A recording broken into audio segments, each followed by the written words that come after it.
नमस्कार, विंध्या टाइम्स में आपका स्वागत है और आपके साथ मैं श्रेया। प्रदेश की 4 बड़ी खबरों के साथ हाजिर हुए हैं। पहली खबर की बात करते हैं। मध्य प्रदेश में उपचुनाव का ऐलान हो चुका है, लेकिन अब पंचायत चुनाव की भी सुगबुगाहट बढ़ती जा रही है। ऐसा माना जा रहा है कि नवंबर के अंतिम सप्ताह में पंचायत चुनाव की तारीखों का भी ऐलान हो सकता है। मध्य प्रदेश में नगरीय निकाय चुनावों पर कानूनी उलझनों के कारण अब राज्य निर्वाचन आयोग ने पंचायत चुनाव कराने की तैयारी शुरू कर दी है।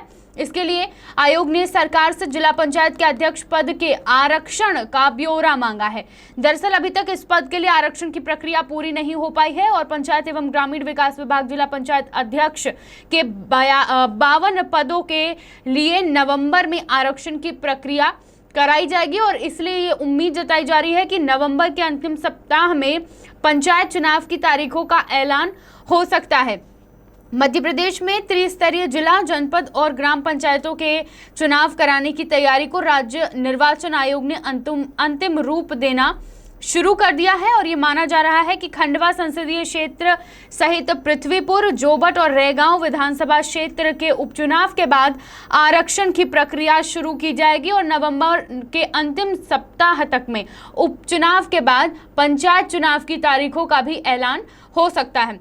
बढ़ते हैं हमारी दूसरी बड़ी खबर की ओर। कुछ दिनों पहले उत्तर प्रदेश के झांसी बबीना कैंट एरिया में एक ऐसा वाकया हुआ जहां पर मुख्यमंत्री शिवराज सिंह चौहान के हेलीकॉप्टर को ही संदिग्ध मान लिया गया और कुछ समय तक मुख्यमंत्री का हेलीकॉप्टर हवा में ही घूमता रहा, लेकिन लैंड करने की अनुमति उस वक्त नहीं मिली थी, जिसके बाद नाराज सीएम शिवराज सिंह चौहान ने इस पूरे मामले की जांच करने के निर्देश दिए थे। शिवराज सिंह चौहान रैगांव और पृथ्वीपुर में भाजपा प्रत्याशी के नामांकन के लिए जा रहे थे और निवाड़ी जिले के अधिकारियों से सेना ने संपर्क किया और उसके बाद हेलीकॉप्टर की लैंडिंग की अनुमति मिली थी। 8 अक्टूबर को उपचुनावों के लिए नामांकन का अंतिम दिन था और इसी दिन मुख्यमंत्री पृथ्वीपुर विधानसभा सीट पर अपने प्रत्याशी के लिए नामांकन के लिए गए थे। भोपाल स्टेट हैंगर से उन्होंने खजुराहो के लिए उड़ान भरी थी और उनका हेलीकॉप्टर झांसी के बबीना कैंट एरिया में पहुंचा तो एटीसी ने लैंडिंग की अनुमति नहीं होने के कारण ऊपर ही रुकने को कह दिया।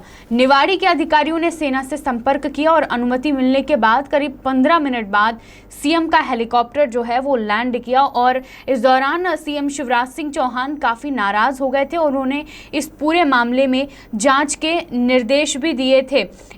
उत्तर प्रदेश सरकार ने इस मामले में हाथ खड़ा कर लिया था। यूपी के उड्डयन मंत्री नंद गोपाल नंदी ने इस पूरे मामले से अनभिज्ञता भी जाहिर की थी। इस पूरे मामले में जांच के बाद यह पता चल पाया, सेना से संपर्क हुआ और उसके बाद मुख्यमंत्री को लैंडिंग की अनुमति दी गई थी।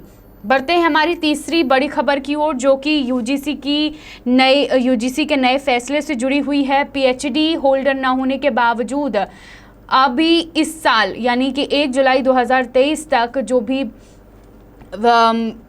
जो विद्यार्थी हैं जिन्होंने मास्टर्स किया है और जो नेट होल्डर जिन्होंने नेट क्वालिफाई किया है वो असिस्टेंट प्रोफेसर के लिए एलिजिबल हैं और वो आवेदन दे सकते हैं। ये जो फैसला यूजीसी ने लिया है ये असिस्टेंट प्रोफेसर की भर्ती के लिए लिया है और पीएचडी होल्डर ना होने के बावजूद जो अभ्यर्थी हैं वो आवेदन कर सकते हैं। कोरोना काल को देखते हुए आयोग ने ये फैसला लिया है और इस हिसाब से अब इस साल कॉलेजों में भर्ती पहले की तरह होगी। पीएचडी अनिवार्य होना इस साल के लिए ख़त्म कर दिया गया है और ये जो नियम है ये 1 जुलाई 2023 यानी अगले साल तक के लिए लागू किया गया है, 1 जुलाई 2023 तक के लिए।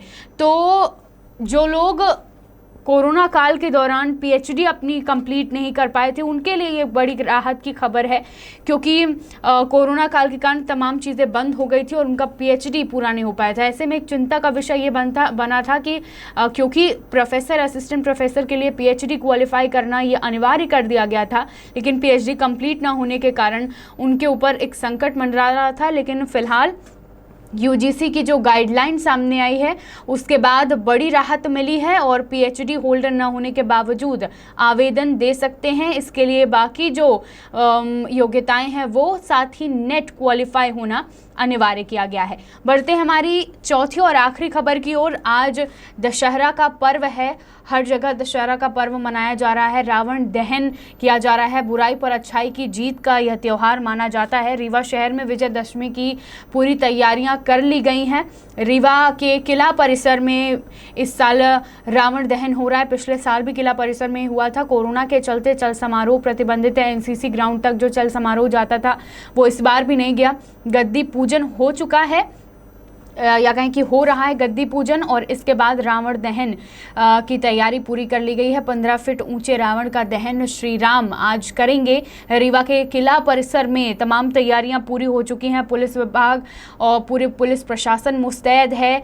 पूरे इलाके को लाइटिंग से सजा दिया गया है और रावण दहन का इंतजार सभी कर रहे हैं। कलकत्ता के कारीगरों ने 15 फीट ऊंचे रावण का पुतला बनाया है, तैयार किया है, और अब रावण दहन का इंतजार सभी को है। गद्दी पूजन के बाद रावण दहन भी किया जाएगा। तो आज की 4 बड़ी खबरें, तमाम खबरों के लिए देखते रहिए विंध्या टाइम्स। बहुत बहुत धन्यवाद।